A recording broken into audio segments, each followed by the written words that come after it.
Hey, what's going on, friends? This is Paul Hutchings with another episode of The Good Parts. This is episode 27. And in today's Good Parts, I'm going to share with you one idea that made all the difference for me and my family in being able to generate a sizable residual income.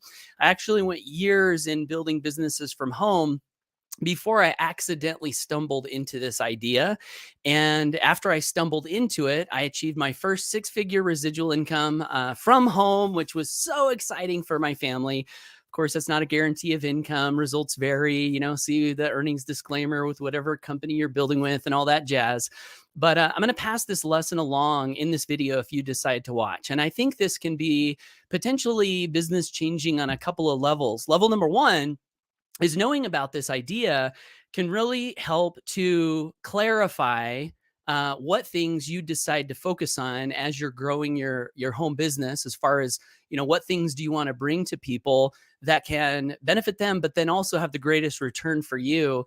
And the other benefit that you may pick up from watching this video is a communication strategy that can work extremely well in your promotions. And I know this because I've used it.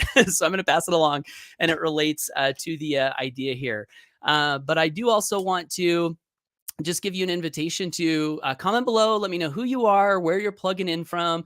Let me know how you're doing. I do these videos, these lives, Monday through Friday, 11:11 Eastern, roughly. And the show is called The Good Parts, where I endeavor to share one good part, at least, from my life and or business that you can get great use value in to help you and me create more happiness, abundance, prosperity, freedom, right? All the good things life has to offer. That's my intention for doing these. So, hey, what's up, Nick? Good to see you from Liberty, aka Almost Heaven, West Virginia. Thanks so much for tuning in. Veronique from Belgium, good to see you. Bill, the Man Fever says, love your lives. Thank you. I love my lives, and I love you too, Bill. They're even better with you here. So thanks for tuning in. Peter, also from Belgium. Hey, Peter, good to see you. Thanks for saying hello. Arnita, you're such a faithful friend. Thank you for tuning in today and so many times over the years. I really appreciate you, Arnita. Martin King over in Spain. How's the weather in Spain today, Martin? Thanks for tuning in. Happy Martin. I love it. Hi, Martin. Hi, Happy Martin. Happy Paul says, hello, Happy Martin. Okay, well, let's go ahead and get into the content. So here's the idea, and I'm going to tell it to you in the form of a story. Everyone likes stories, right? So back in the day, I started my first home business in around 2005, and it was a network marketing company, and I was doing, making lists of people to call, friends, family, having my team making lists of their friends and family to call, doing hotel meetings. In fact, I remember one of my first invitations that I gave to get someone successfully to a meeting. And, back in those days, we would have our meetings like 30 miles away from my hometown. So I remember I was at this one meeting and everyone's excited and we're seeing the opportunity. And, it's like, okay, well, Paul, you're only going to make money if you get people to these meetings. So I remember, I think this might've been my very first invitation, but I called up this lady. I think her name was Amy, and she's from my hometown. And I said, hey, Amy, this is Paul. How's it going? She said, oh, good to hear from you. And I said, hey, Amy, I recently ran across a business project that looks like it could be pretty lucrative. And I was just curious to know if you might be open to meeting some of my business partners so we could run it by you and see if it might be a fit. And it seems like a miracle to me that somehow we were able to get people to drive 30 miles, to a presentation, but we did. And it was cool. It was a great experience. But today is so much better, where we don't have to do that if we don't want to. Anyway, there's a point, right? There's a point. So those were the kind of things that I was doing for years, like, from 2005 all the way to 2009.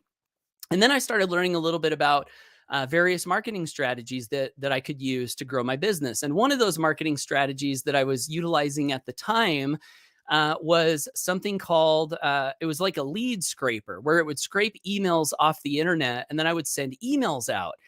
And this one guy got one of my emails, and he picked up the phone and called me, and he developed a relationship with me. His name was Doc Fran. And Doc Fran, when we got on the phone, he's like, yeah, he's like, I'm a former, physician. I was a surgeon, and now I've been doing network marketing full time for quite some time. And he told me about all his success, and he was actually in one company where he'd built $100,000 a year monthly income. And I'm living in a trailer house, right? As I'm having this conversation with Doc Fran. Well, long story short, of course, Doc Fran had something he was doing that he was excited about that he wanted to introduce me to. But I am focused like a laser beam. So I was not an easy sale. I said, no, no thanks. I appreciate it. But Doc Fran, he was persistent. And I don't know what it was. Maybe he saw something in me that made him want to continue to hound me, but he hounded me in a cool way, and you can hound people in cool ways, right? By being a friend, having some laughs, following up. I guess that's what he was doing. He wasn't annoying, but he kept calling me back and invite, and he would tell me, like, every time he'd call me back, he'd be like, hey, Paul, something new and exciting's happening. And he would tell me about like how crazy it was. And are you open to looking? And I was like, no, I'm good. And he kept doing that until one day he finally got me. He called me. I was at my parents' house and I was walking. Phone rings. I'm like, oh, here's Doc. So I was like, well, let me go outside and answer it. So I go outside and I answer the phone, and he gives me the spiel about how fast this thing is growing and how it's never been done before. And I said, fine. And I pulled out my credit card and I joined the thing he was telling me about. I think it was like $100 or something to get started. And I thought, oh no, what did I do? Join something else, is this gonna distract my focus? And sure enough, it did distract my focus because I got so excited about what was happening in this company that I put all my effort into it. And this all leads up to this accidental principle that I discovered. So in this company that I was in, I noticed like my income, started out, it was like $10 a month, and it was like $57 a month, and it was 127, then it was 400, and then it went up to 1,200. And then one month it jumped to over $7,000 a month in residual income. And I was perplexed because I had only built a team personally of about 100 people. And yet my residual income was over $7,000 a month. And my background had been in building these businesses where, I'll give you one example. In my hometown of Blackfoot, Idaho, we built a team of 600 people, and my residual income was $1,200 per month. So 600 for an income of $1,200. That was my experience. Now, all of a sudden, I had a team of 100 with over $7,000 a month in residual income. And of course, I'm like, what the heck is going on? Why am I making so much money with such a small team? And the way this was working, and this leads to the principle that I want to pass along. The way this was working was this particular company had a profit sharing plan whereby if you produced a certain number of enrollments and they were structured in just the right way, you could tap into this company profit sharing, whereby you could access profits that were not directly from your immediate downline, but actually you were overriding a big chunk of the company. And most plans that I built before, you had to do crazy things to be able to tap into profit sharing, build a team of 3,000 people or 5,000 people. And so most people never tap into that profit sharing. But this company was unique in that they made it so pretty much anyone who was willing to work and produce some results could tap into this profit sharing. The lesson, right? The lesson, because I was tapping into this profit sharing, what ended up happening was I was earning about $70 residual for the customers I had in that 100-person team, about $100 residual, and the product was only like $50 or $60 a month.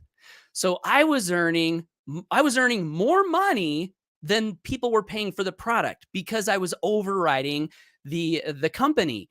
And as I looked at that and I thought about it, I had this realization, and this realization leads to the lesson that I want to pass along that really made the difference between me struggling for a long time to build an income to boom, all of a sudden I'm a six-figure earner, and it just kept climbing. Like, what was that thing? The thing was this idea, which I've since dubbed the law of the measuring cup. Now, the law of the measuring cup goes like this. If you're building a residual income, obviously the goal is to build it as fast as possible, um, you know, uh, and make sure that it's going to last. Sometimes you can do things that are fast that might not create a long-term sustainable income. But of course, we want to do this as quickly as possible. I did. I wanted to have an income that would support my family. I wanted to have an income where I never had to have a job again. And yes, I would prefer to have done that quickly. So the law of the measuring cup says, when you are building a business from home, whether it's in network marketing or in affiliate marketing, if you can offer a valuable product or a service that pays you. Here's the metaphor. I better explain the metaphor so this will make sense. So imagine you wanted to bake a cake. We'll call it your freedom cake. And you've got the recipe out, and the recipe calls for two cups of flour. So you've got your mixing bowl, you've got the recipe, and you've got the flour container. And you want to get 2 cups of flour out of the flour container into the mixing bowl. Now you have a choice. You open up your drawer where you keep all of your kitchen utensils, and you've got spoons, and you've got maybe some measuring cups up in the cupboard. And you're like, okay, I could use a teaspoon, or I could grab this measuring cup. Which one should I choose? Which one do you guys think you should choose? Comment down below. Do you use the teaspoon, or do you use the measuring cup? Kind of an obvious question. If you want to get the job done quickly, you use a measuring cup, because with a measuring cup, 1, 2, done. With the teaspoon, 1, 2, 3, 4, 5, 6, 7, 8, 9, 100 scoops. Okay, now I finally have my 2 cups of flour.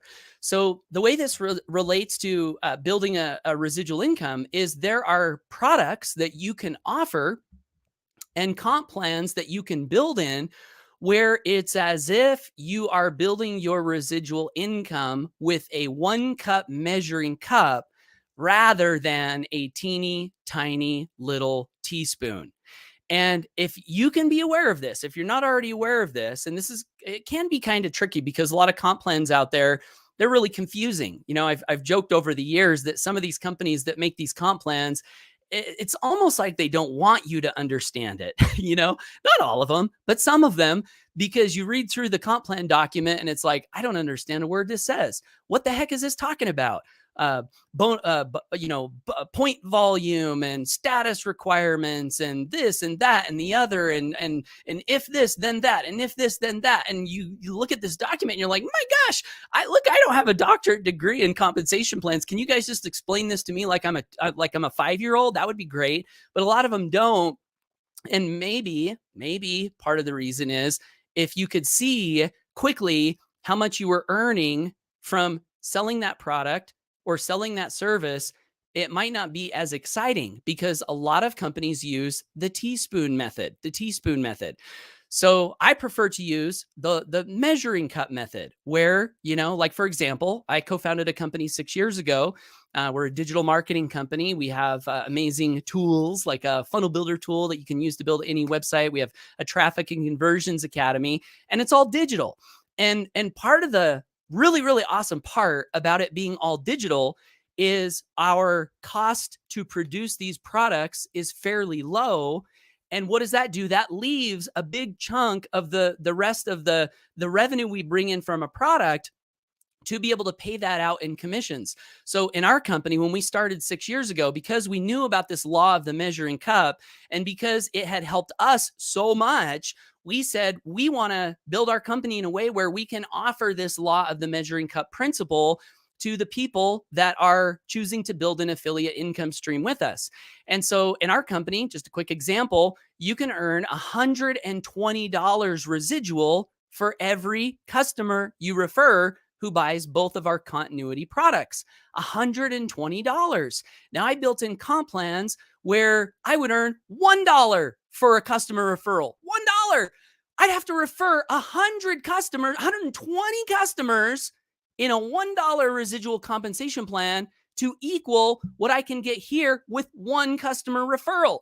That's the power of the law of the measuring cup. So whether you're building with our company or something else, or you're looking at different business opportunities off into the future, I would love to encourage you to always remember this principle, the law of the measuring cup.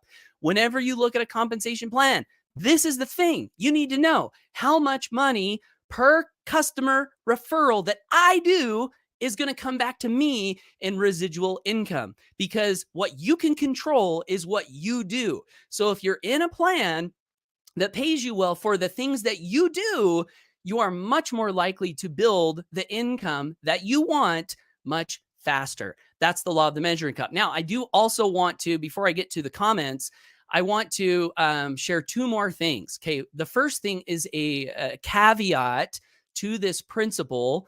You might say, well, the law of the measuring cup. Yeah. Let me sell something that's $100,000 and I'll make $80,000.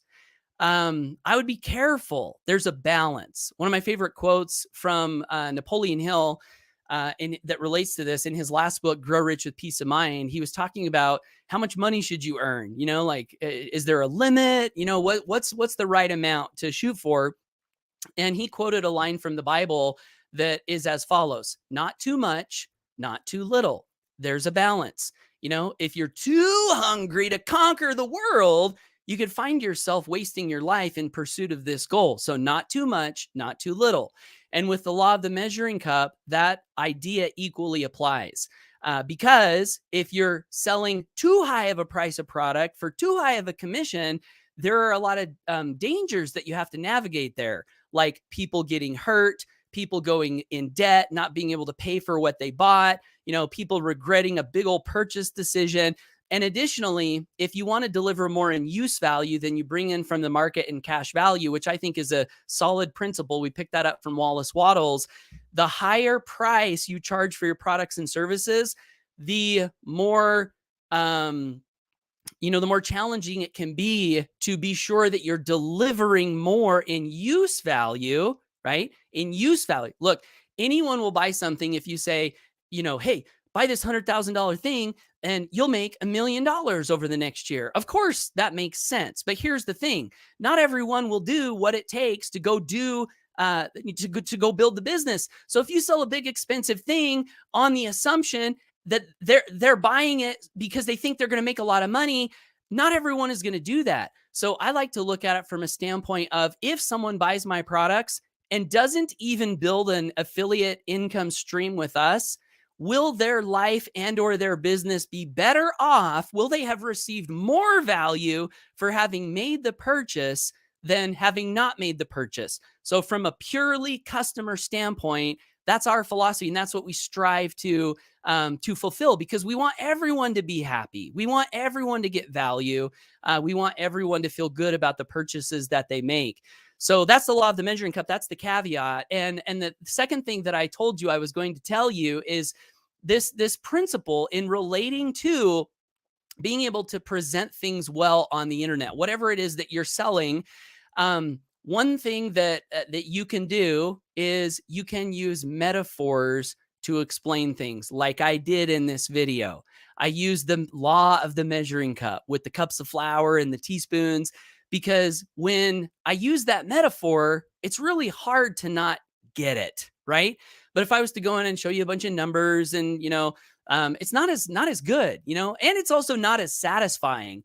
I remember learning from Anthony Robbins. He said one of the best ways to teach is to compare what it is you're endeavoring to teach to something that someone is already familiar with.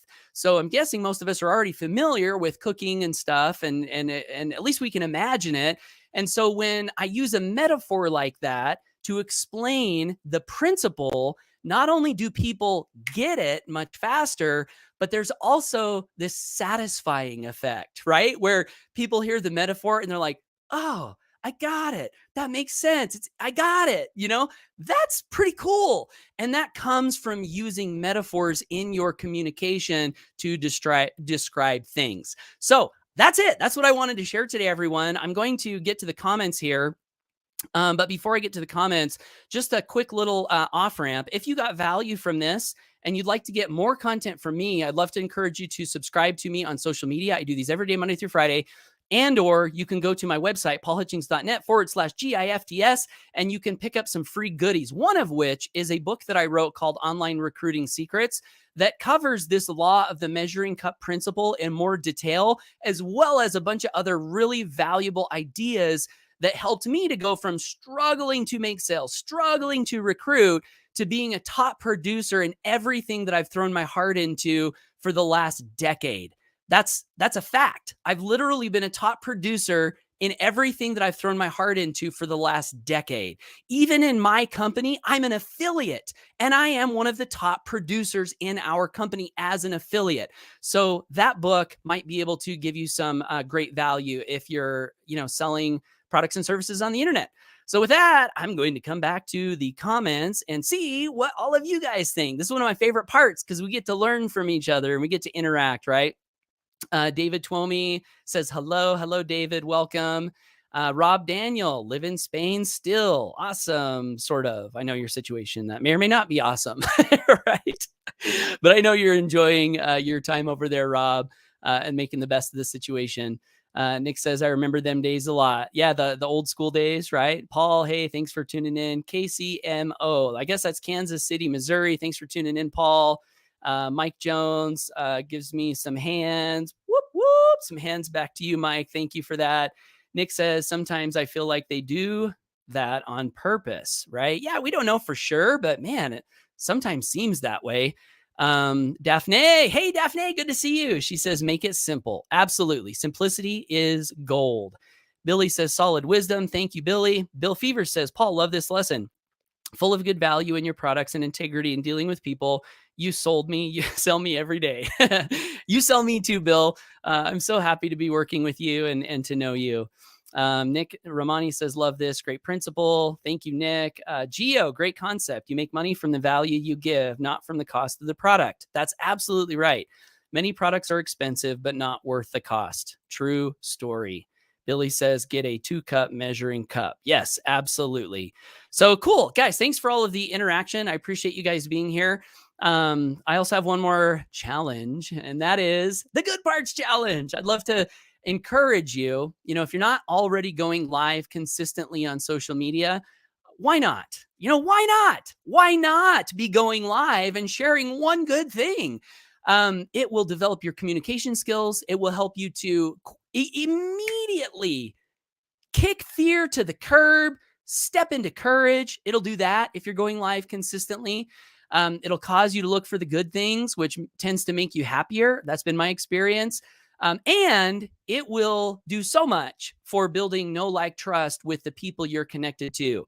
Because if your connections watch your content and they get value from your content and they like the stuff you're throwing down, how much more likely are they to follow a recommendation you have and buy something potentially, right? Much more likely, much more likely. Rapport is a big one. So the Good Parts Challenge is simply a simple thing you can do that can get you into action, creating content live on social media. And that is simply where, if you don't know what to talk about, if you don't know what niche to be in, if you don't know what to say, this Good Parts Challenge can be a solution for all of those things. And here's how. All you have to do is go live and say, the good parts with Bill Fever, the good parts with Gio Ambrose Gianti, the good parts with Mike Jones, and then all you do is grab one good idea, talk about it, and then do a call to action at the end of your video. So if you want to take that Good Parts Challenge, do it. And then also hashtag the Good Parts Challenge in your content. And those who have taken the challenge can find your content, give you love, give you support, learn from you, and you can also do the same with that hashtag. So that's it, guys. Get out there, take action, go for your dreams. Thanks for tuning in. I believe in you. I know you've got greatness within you. Let's shine some light in the world today, into the world today, and we'll see you tomorrow on Good Parts episode number 27 with Paul Hutchings.